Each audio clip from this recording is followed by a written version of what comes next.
อายคนอยู่บ่ประจีนมีบ้านหลังน้อยอยู่สิก็คิดอายอยู่บ่ฮะอ้ายอายก็มีคนเว้าใส่อยู่บ่ยามไปเลินกลางบ้านนะ กลางบ้านนะ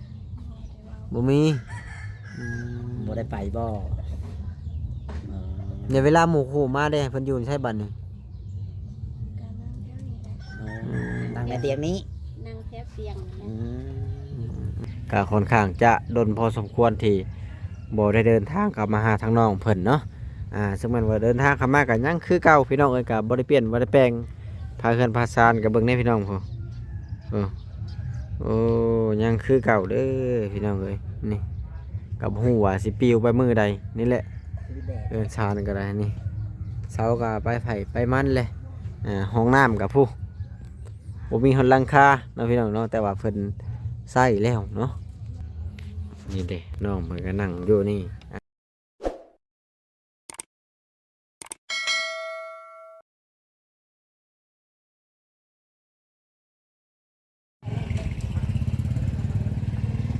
เอาพี่น้องก็ซึ่งเปิดภาพมามื้อนี้ก็มาอยู่บ้านของน้องปลาจีนเพิ่นอีกแล้วเด้อพี่น้องเอ้ยก็ค่อนข้างจะดนพอสมควรที่บ่ได้เดินทางกลับมาหาทางน้องเพิ่นเนาะซึ่งมันว่าเดินทางเข้ามาก็ยังคือเก่าพี่น้องเอ้ยก็บ่ได้เปลี่ยนบ่ได้แปลงพาเฮือนพาซานก็เบิ่งในพี่น้องพุ่นโอ้ยังคือเก่าเด้อพี่น้องเอ้ยนี่กับฮู้ว่าสิปลิวไปมื้อใดนี่แหละ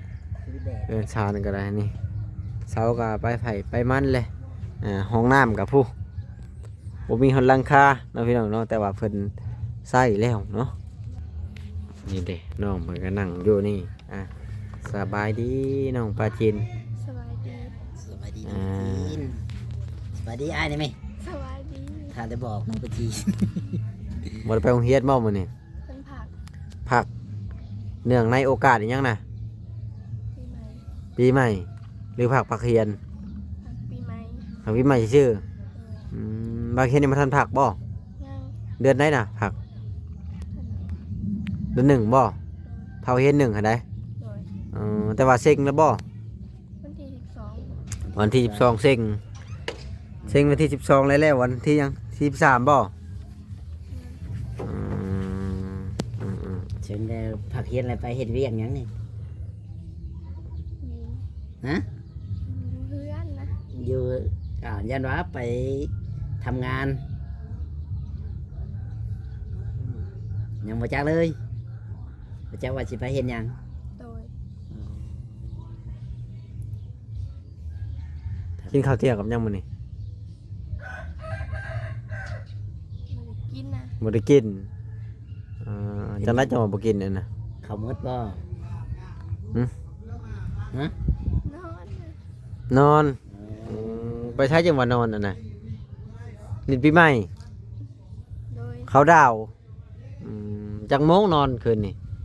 สอดแจ้งว่า จังโมงเลย ศูนย์ ศูนย์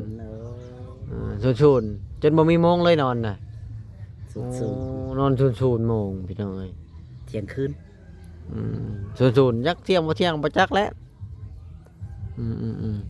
ทั้งแม่วันไปใช่มื้อนี่ จักเพิ่นไปซะ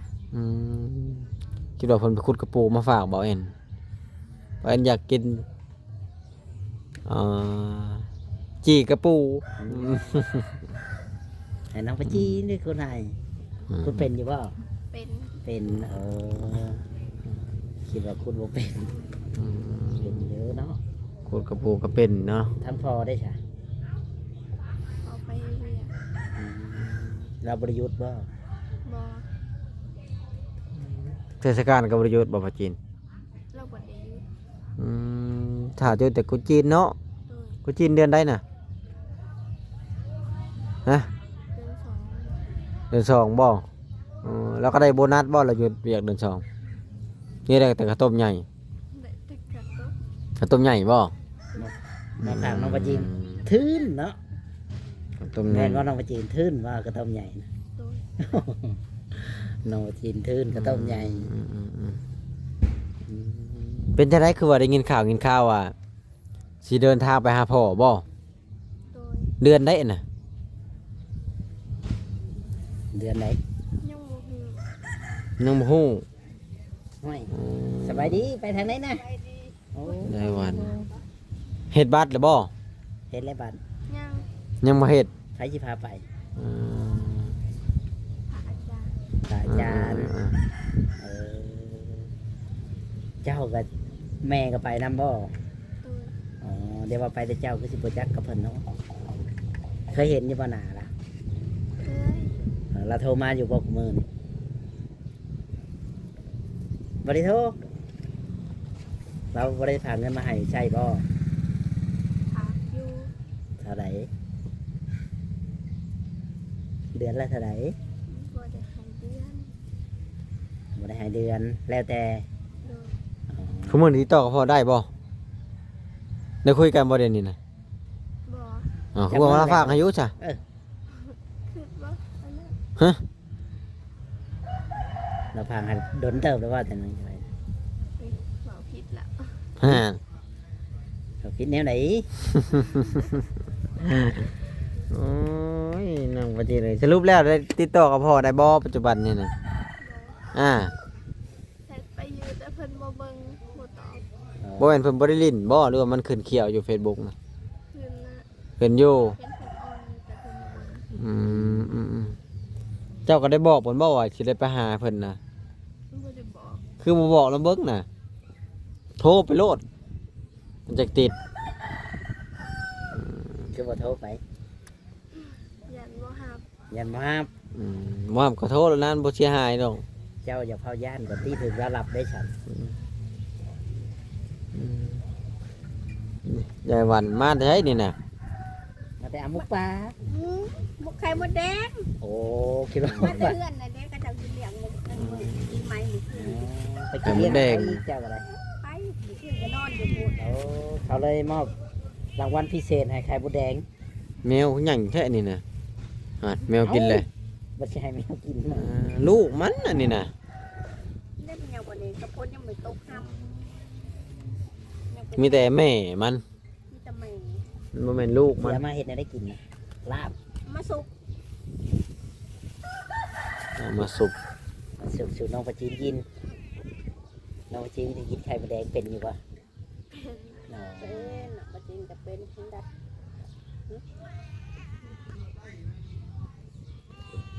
มาแต่หึงบ่ ก็มาเมื่อกี้นี่คือว่าไปวัดบ่มื้อนี้ฮะเจ้าก็ไปบ่ลูกสาวบ่ ไปถาดโพนน่ะบ่ แม่น ไปถาดโพนน้องกระเจ้า ขี่รถยังไปนะ ที่รถใหญ่ เขาได้จัง บ่ได้จ้างว่าน้องกระเจ้า โอ้เขาให้ไปพี่เออ จีแล้วจ้ะเพิ่นให้ไปฟรีๆไปขอพรบ่ ขอหยังนะ บ่ได้ขอยังมีแต่เป็นผู้ชายซื่อ อื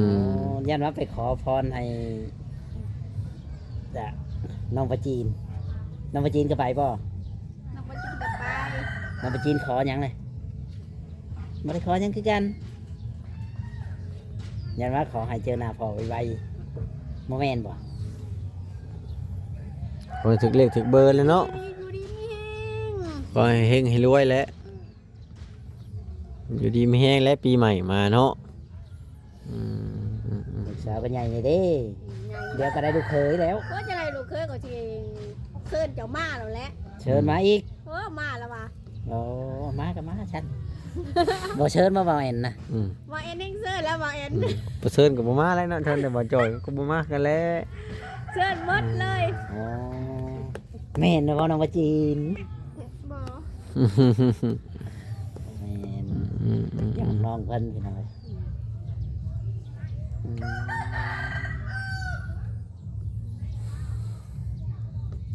ห้องน้ำห้องในก็ยังบ่ทันมุงเนาะ ยัง อืม ถ้าพอแล้วเบียกบ่แล้วเบียดเมื่อบ้านมันแล้วจังสิได้มุง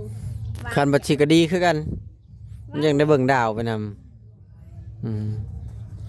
คัน เบียด นี้ เมื่อบ้านแล้ว คันนี้ก่อนที่ลงใช่ ยามเข้าห้องน้ำก็เบิ่งดาวไปนำพี่น้องก็พอดี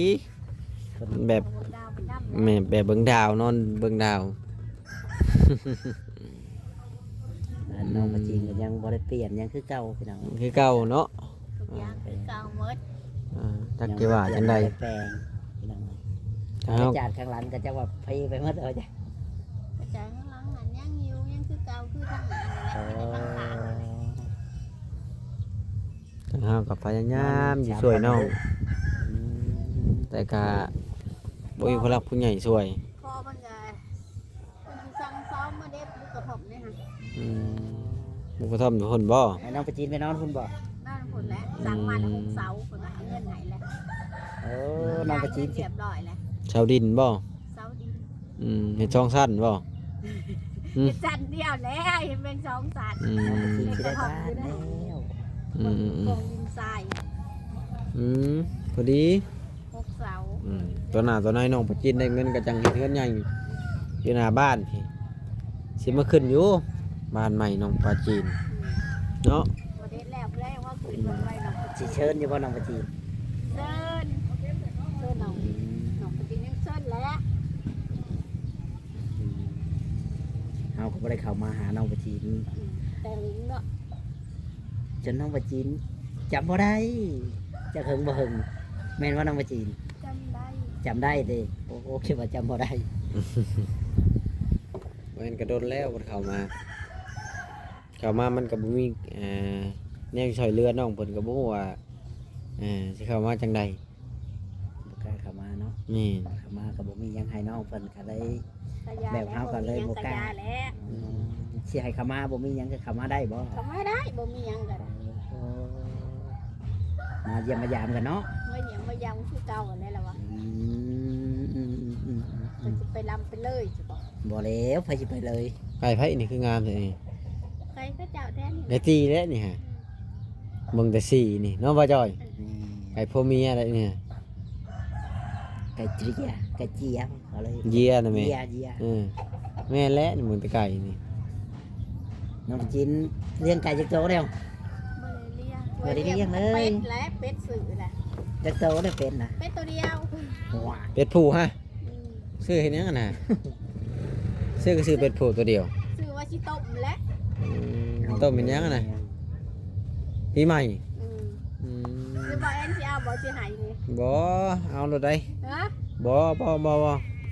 เมื่อเลี้ยงได้ อืม บ่ เจ้าเลี้ยงแล้วเนาะ อย่าเลี้ยง ให้มัน เป็น ออก เลี้ยงไก่ ลูก เลย ก่อน อย่าเลี้ยงรถเลี้ยงมันแพร่ได้ลายไปแล้วจะมาเอาน้ ให้มันออกลูกนี้ ำอันนี้เป็ดตัวเดียวเอาไปเฮ็ดหยังอะน่ะ เอาก็เอาเมื่อเลี้ยงเลย บัดเจ้าของแล้วซื้อมาให้หมูบ่แม่นนี่ ว่าจะกินกระปูพุ่น ฮะจะกินกระปูได้กระปูก็ได้ บ่มือข่อยจะมาพุ่นแล้วข่อยจะบอก มึงจะสิมาจากกระบอกคนจะพูดดอก บ่ได้อยากได้แนวอื่น อยากกินกระปูบ่ กระปูน่ะบ่ยากแล้วว่าจะบอกแล้วเมื่อใดจะสิ ปู มา นี่ ก็บอก กระปูในให้นาได้ เนื้อกระปูแน่น่าที่ขอเดินได้แล้ว ข้างห้องน้ำของคุณ อันนี้เค็มน้ำมันบ่แซ่บกระปูเค็มน้ำ บ่บ่ได้เข้มน้ำเน่น กระปูให้นาน่ะบ่จ่อย ๆนี่ให้หน้าเลยเท่ ครับเค็มน้ำมันจะมันบ่มันมันบ่มัน บ่ได้เคยไปกูจะเตือนแก็บน้ กระปูให้นาล่ะครับกูแถวบ้านน่ะหาหูกระปูยากได้คือมื้อแต่ก่อนบ่อึดกินข้าวคือมื้อนี้บ่มีกระปูกินข้าวเลยได้ พี่น้องเนาะเดือนน้องไปจีน ำเมื่อใดจะสิมาก็บอกให้ขอสิพูดเนาะกระปูน่ะบ่ยาก นั่นแหละมื้อสิมาเพิ่นแหละสิบอกล่วงหน้า บ่ได้เพื่อนยังสภาพเดิมสภาพเก่า อายคนที่บ่ประจีนมีบ้านหลังน้อยไว้สิก็คิดอายอยู่บ่ ฮะ อ้าย อายก็มีคนเว้าใส่อยู่บ่ยามไปเลินกลางบ้านน่ะ กันบ้านน่ะ บ่มี บ่ได้ไปบ่ ในเวลาหมู่คู่มาได้เพิ่นอยู่ใช้บัดนี่ การนั่งแถวนี้แหละ นั่งในเตียงนี้ นั่งแถวเตียงนี่นะ สมมุติว่าใหญ่เป็นชาวแล้วยังได้เฮือนน้อยๆจังนี้เฮ็ดจังได๋ฉบัดนี้ฮะต่อไป ก็อยู่แบบนี้แหละ อยู่แบบนี้อืม คิดสิไปหาเงินใช้มาเลี้ยงแม่นใหญ่มาแล้ว ก็อยากมีอยู่บ่บ้านเป็นของตัวเองนะ อยากมี อยากมีคันอยากมีเลยเฮ็ดจังได๋ฉบัดนี้ เฮ็ดจังได๋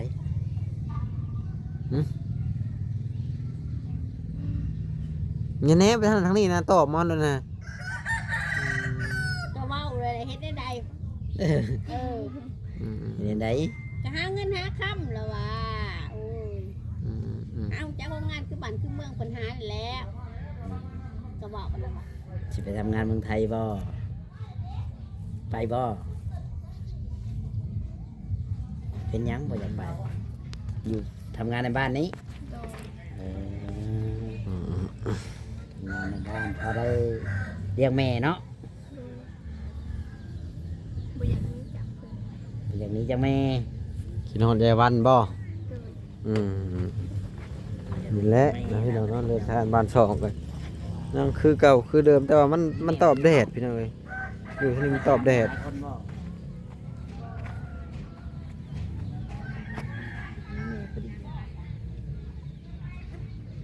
ให้ลูกไปอยู่บ่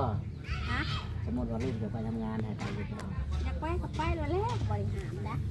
อ้าว หาเงิน จะ หา บ่คิดฮ คำ อดบ่ลูกค่ะ คือทอดก็จำเป็นแล้วลูกไปหาเงินหาค คันสิให้ลูกไปแบบเวียงจันทน์นี่ให้ไปอยู่บ่ ำไปหาเงินหาคำไปเมื่อนะกับว่าหาเงินหาคำไม่ไป อืม กับบ่ไปมันสิมีใช่บ่ อืม กับบ่หากับบ่มี เออ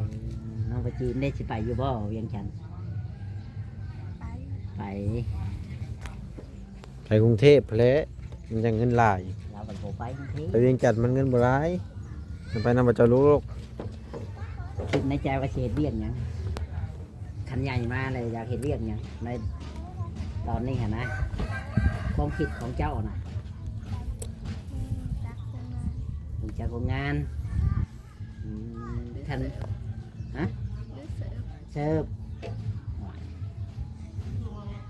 ขายของนี่ขายบ่เป็นบ่สมมุติว่าค้าขายแบบว่า เป็นลูกจ้างเขานี่แหละ เป็น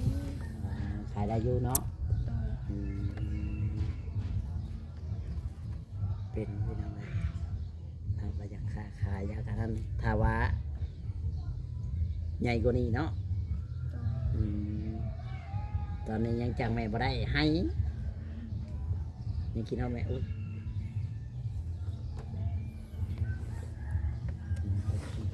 ห้องน้ำห้องในก็ยังบ่แล้วเนาะพี่น้องเนาะอันนี้อันนั้นบ่ว่าประตูห้องน้ำสีเนิ่งๆนะมันอยากล่มไปตั้งเฮือนเพิ่นเนาะอืม เพื่อนแล้วก็ในต่างกันโตบนบนกลางคืน อืม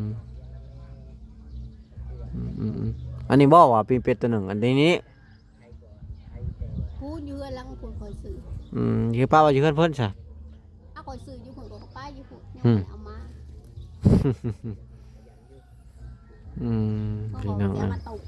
เป็ดมันใหญ่อยู่แล้ว เอ้านี่แหละพี่น้องเอ้ยอะไรเวียนมาเบ็ดทั้งน้องเพิ่นก็ยังคือเก่าคือเดิม เพิ่มเติมกับบ่ปากคือเก่าเนาะพี่น้องปากหน่อยคือเก่ากันนี้แหละก็มี FC หลายๆคนอยู่เด้เขียนเข้ามาหาบ่เอ็นเพราะว่าน้องเพิ่นบ่ปากมันก็เฮ็ดให้เลย มันบ่ดึงดูดพลักผู้ใหญ่เพิ่นเบิ่งนะเว้าง่ายๆก็ได้ มันเว้าอีกอย่างหนึ่งกับเพิ่นก็มักคนปากคนเว้าเพราะว่าคำเว้านี่มันก็เป็นการดึงดูดคือกันนะพี่น้องเอ้ยเว้าให้แพงเพิ่นก็แพงเว้าให้ฮักเพิ่นก็ฮักถ้ามีแต่โดยกับเจ้านี่ห่วยมันก็บ่ปานใดแลมันคล้ายๆแบบว่าน้องเพิ่นคือบ่อยากได้อีหยังนี่นะพี่น้องเอ้ยแต่ว่าอยากอยู่ซ้ำเก่านี่บ่เพราะว่าส่วนหลายเข้ามาก็จะได้ยินแต่เที่ยงเจ้าของ YouTube นี่นะพี่น้องเนาะเสียงน้องเพิ่นก็บ่ค่อยอยากได้ยินก็บ่ได้คือบ่ใช่แล้วนี่ก็นั่งอยู่เพิ่นสิแหละพี่น้องเอ้ยเอ้าก็บ่มีหยังหลายเด้อแวะเวียนมาเยี่ยมมายามเด้อ มาอัปเดต มื้อหน้ามื้อในพุ่นเด้อมาเยี่ยมยามใหม่เด้อครับก่อนเด้ออ้าวสบายดี ไปดี